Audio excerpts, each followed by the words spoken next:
We're starting with a headline that is, well, it's much more than just a potential new contract. It's a tremor shaking the very foundations of Europe's defense strategy, especially in light of what's happening in Ukraine. On this last day of the year, December 31st, 2025, the news that just dropped is this. Saab signals readiness for joint fighter jet work with Germany amid Ukraine-Russia war. Subscribe to Defense Reports. It's your go-to source for timely, in-depth military and defense reports, and that's more important than ever as European powers scramble to rearm and support Ukraine. I'm Alex. Join me with Aria on the latest deep dive by Defense Report for a sharp, no-nonsense breakdown of the latest in global defense news, military technology, and strategic developments. And today we are diving into, well, a monumental failure and a very surprising new alliance. That Saab headline, it's the definitive signal. It tells us that Europe's flagship defense project, the one that promised this unified, sovereign future for air combat, has, for all intents and purposes, completely collapsed. It's a huge pivot. It's a fundamental strategic pivot, and is driven by pure necessity. Okay, let's unpack this. We've all watched the bureaucratic struggle over the Future Combat Air System, FCAS, for years. It was supposed to be the jewel in the crown of European defense. I mean, a massive 100 billion euro sixth-generation system of systems. Involving France, Germany, and Spain. And now it's basically forcing Germany to abandon Paris and run straight to Stockholm. And look, the stakes couldn't be higher for you, for the European taxpayer, and frankly, for the security of the entire continent. The failure of FCAS leaves this gaping hole in future air superiority plans. So today we're going to explore how three key forces really converge to kill this project and birth a new alliance. First, you have the complete industrial gridlock, the corporate battle between France's Dassault and Germany's Airbus. And second, the fundamental operational mismatch between what Paris actually needs and what Berlin requires. And finally, the unforgiving lessons from the war in Ukraine, which have proven that speed and agility, I mean, they're everything now. It's the ultimate defense cliffhanger, right? Hmm? Why is Germany choosing a speedy, tech-forward partnership with Saab over what seemed like a political necessity to stick with France? And what does this pivot mean for European readiness, say, in the 2030s?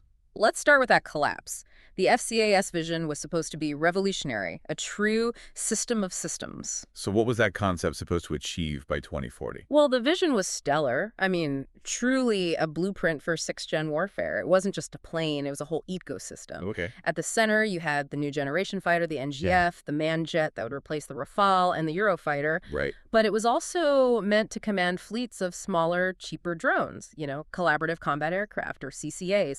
And everything was connected through this resilient network called the Combat Cloud. Sounds incredible, almost science fiction. Yeah.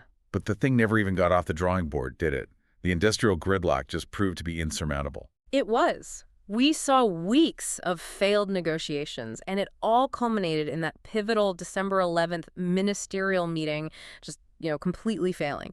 It stopped all progress towards the crucial Phase 2 demonstrator. And that was the end. That was the end. Sources close to the talks are now saying the joint fighter project is very unlikely.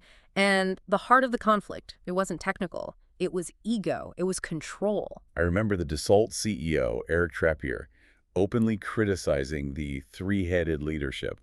It's just a damning phrase, isn't it? It sounds like a corporate brawl over who gets to drive the most expensive car in Europe. That's exactly what it was. Yeah. Dassault insisted they had to be the single architect with real decision-making authority. And, of course, Germany's Airbus Defense and Space, they just bristled at that idea of being a junior partner. They absolutely did. They insisted they wouldn't accept a structure where, and I'm quoting here, one partner is dominating the others and saying, do this, do that. This was about national pride and, hundreds of thousands of high-tech jobs. And when Germany pushed back, France's reaction was pretty harsh.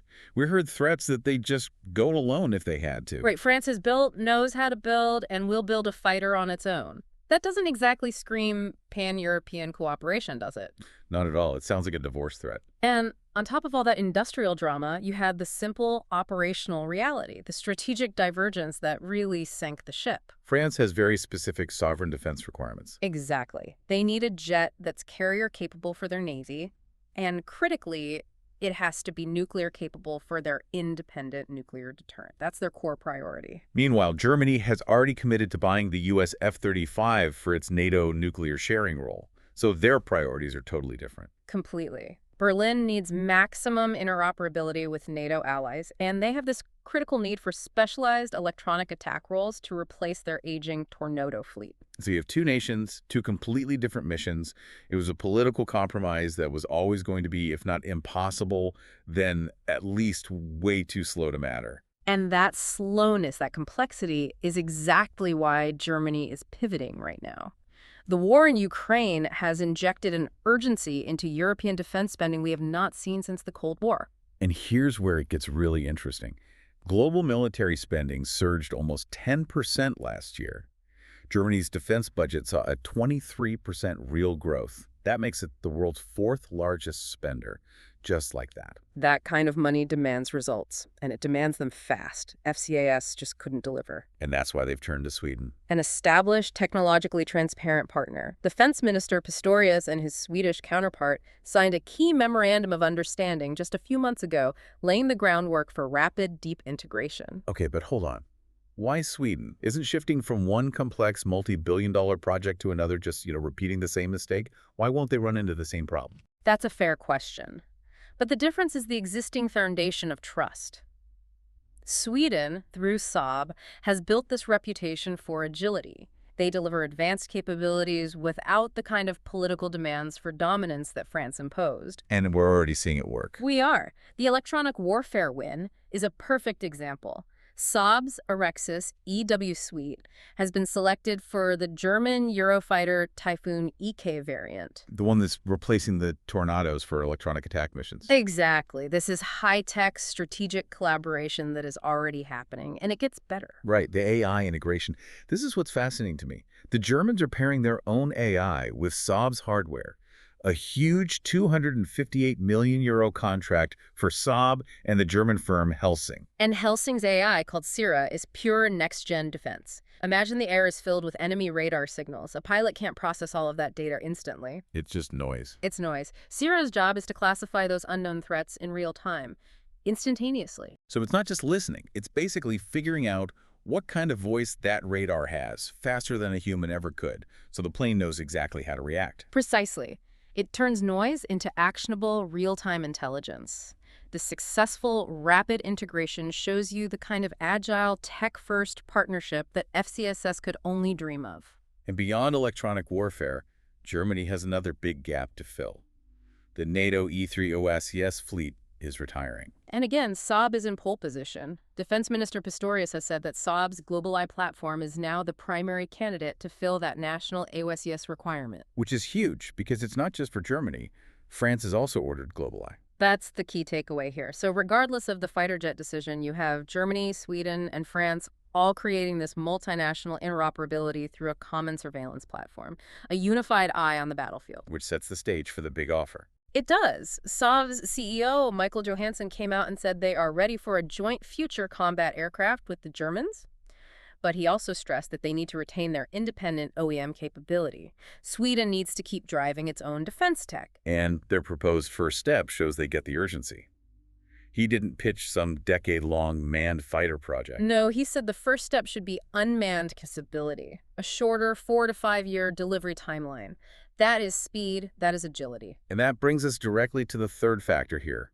The brutal, deadly lessons being learned every single day in Ukraine. Absolutely. Sweden's own conceptual work, their Future Fighter System or KFS program, is a direct reflection of this new drone-centric world we're living in. So let's talk about KFS. What makes the Swedish model so different from the very platform-centric FCAS model? FCAS put that massive, complex NGF jet at the center of everything. Saab's KFS is flexible. They're exploring 4 different concepts. One is a new manned jet, sure, but another is an ecosystem made up solely of drones. Supersonic UCAVs, loyal wingmen, and something called attritable assets. We should probably define that for our listeners. Right. An attritable asset is basically military slang for a system, usually a drone, that's cheap enough that you won't cry if it gets shot down. You expect to lose them. You expect to lose some. You send them in to do reconnaissance, saturate defenses, or create electronic decoys, all to protect the really expensive manned fighter behind them. It's a concept being proven out in Ukraine right now.